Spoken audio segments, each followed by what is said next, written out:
Imagine a world where the very concept of energy and matter was being rewritten. The late 19th century was this world, a time of immense scientific upheaval, and into this world stepped a young Polish woman. The image is a portrait of Marie Curie. I interpret that she was around the age of 20 to 30 because she looks young in the portrait.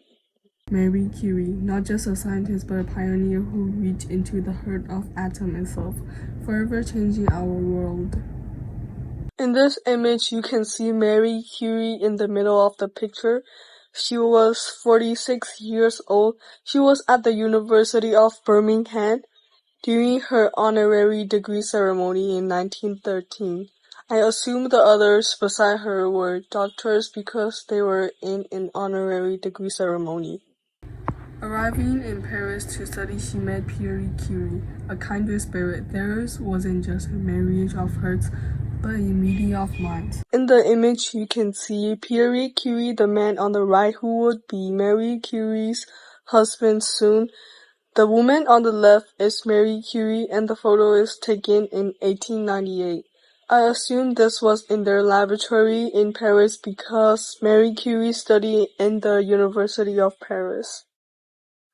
When Marie discovered that the element uranium emitted mysterious, powerful rays, Pierre was so captivated he abandoned his own work to join her. I assume this image depicts Marie Curie working in her lab, shortly after discovering the uranium emitted mysterious rays. They were a perfect team and a perfect couple. In this image, the Curies were bicycle enthusiasts. They used the money from their wedding to purchase bicycles to use on their honeymoon, symbolizing their simple, practical lifestyle and partnership grounded in curiosity and adventure, even beyond their scientific work. In her first major paper, Marie boldly stated her groundbreaking conclusion. My experiments proved that the radiation of uranium compounds can be measured with precision under determined conditions, and that this radiation is an atomic property of the element uranium.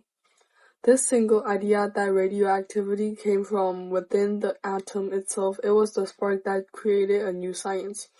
In this AI-generated image, Marie Curie is holding a candle in her hand, representing she found the way to success. Their laboratory was a leaky, freezing shed, yet in this miserable place they performed what one journalist called a form of magic. She later described the immense effort, writing, "It was exhausting work to move the containers about, to transfer the liquids, and to stir for hours on end.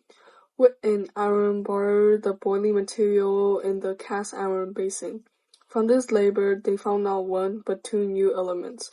Polonium, after Marie's homeland Poland, and radium from the Latin word for ray. Their discovery was revolutionary, but came with a hidden cost. They didn't know the beautiful glow was dangerous. Marie's own notebooks are still radioactive, and she carried radium in her pocket, unaware she was being poisoned by her life's work." In this AI-generated photo, Pierre Curie and Marie Curie are working in their freezing shed. Marie Curie is stirring the liquids with an iron bar while Pierre Curie is pouring the liquid inside.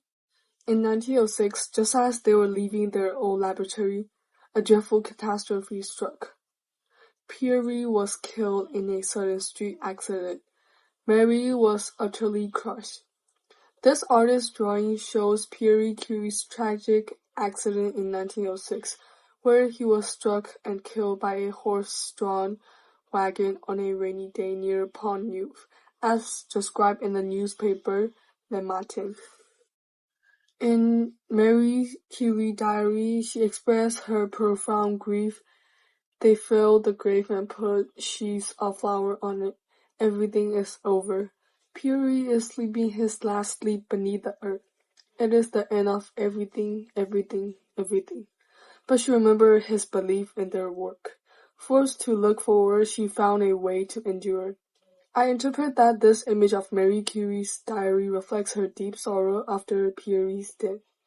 Her words show the depth of her love and loss, but also her strength to continue their shared scientific mission despite her grief. She took over Curie professorship at the Sorbonne, becoming the first woman to teach there. I interpret this image of Marie and Pierre Curie working together in their lab as a representation of their shared dedication and discovery. It connects to the paragraph because it shows the moment their research unlocked the mysteries of radioactivity, the very key that transformed modern science and medicine. And on December 10, 1911, she was awarded a second Nobel Prize. In her speech, she honored Curie, saying, "For many years, Pierre Curie and I devoted all our days to work on our joint discoveries of radium and polonium. I therefore believe that I am interpreting the Academy's thought correctly when I say that this Nobel Prize that has just been awarded to me is also a tribute to Pierre Curie. She became the first person to ever win Nobel Prizes in two different sciences." This image shows Marie Curie during a conference in 1925 at the National Conservatory of Arts and Crafts. I think it shows her dedication and leadership in science after Curie's death. It reflects her strength, perseverance, and the lasting impact of her groundbreaking work that earned her two Nobel Prizes. Her work didn't just win prizes, it saved lives. During World War I, she created X-ray units, little Curies bringing life-saving technology directly to the front lines. In this AI-generated photo, I interpret Marie Curie standing beside a little Curie during World War I as a symbol of her compassion and innovation. It shows how she used her scientific knowledge not just for discovery but to save lives and bring hope in the midst of war. Her discovery of radioactivity laid the foundation for everything from cancer treatments to our understanding of nuclear physics. She handed us the key to atoms. She was more than a scientist. She was a force of nature who overcame prejudice, personal tragedy, and physical danger. Her legacy isn't just written in textbooks. It's etched into the very fabric of modern science. I interpret this photo of Marie Curie with physicians and nurses as a powerful reminder of how her science was used to save lives. It connects to her work during World War I, showing her not just as a scientist but as a humanitarian who brought medical innovation to those in need.